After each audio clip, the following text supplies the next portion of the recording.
not opened yet,' said Mr Chester. 'Dear me! I hope the aged soul has not caught her foot in some unlucky cobweb by the way. She is there at last. Come in, I beg.' Mr Haredale entered, followed by the locksmith. Turning with a look of great astonishment to the old woman who had opened the door, he inquired for Mrs Rudge, for Barnaby. They were both gone, she replied, wagging her ancient head, for good. There was a gentleman in the parlour who perhaps could tell them more. That was all she knew. 'Pray, sir,' said Mr Haredale, presenting himself before this new tenant, 'where is the person whom I came here to see?' 'My dear friend,' he returned, 'I have not the least idea.' 'Your trifling is ill-timed,' retorted the other in a suppressed tone and voice, 'and its subject ill-chosen. Reserve it for those who are your friends, and do not expend it on me.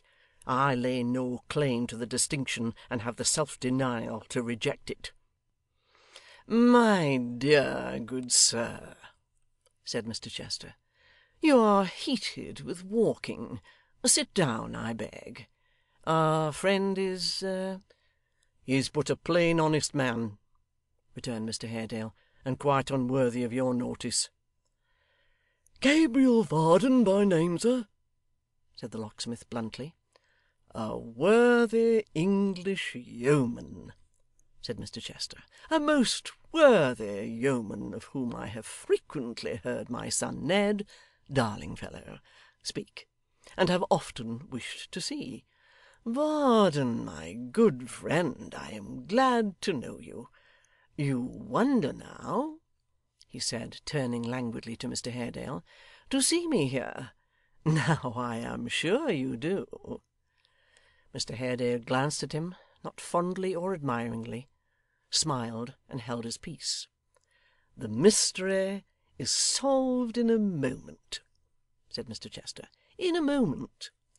Will you step aside with me one instant?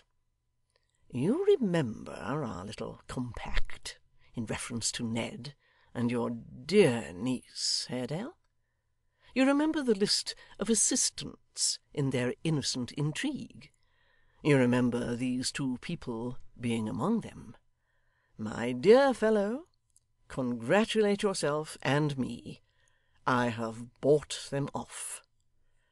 'You have done what?' said Mr Haredale.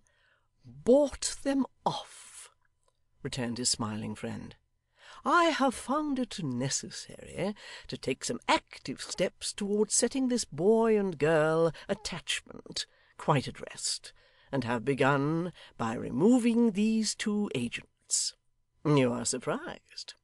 Who can withstand the influence of a little money? They wanted it, and have been bought off. We have nothing more to fear from them. They are gone.' 'Gone?' echoed Mr Haredale. 'Where?' 'My dear fellow, and you must permit me to say again, that you never looked so young, so positively boyish as you do to-night. The Lord knows where. I believe Columbus himself wouldn't find them. Between you and me, they have their hidden reasons, but upon that point I have pledged myself to secrecy. She appointed to see you here to-night, I know, but found it inconvenient, and couldn't wait. Here is the key of the door. I'm afraid you'll find it inconveniently large, but as the tenement is yours, your good nature will excuse that, Haredale, I am certain. End of chapter 26.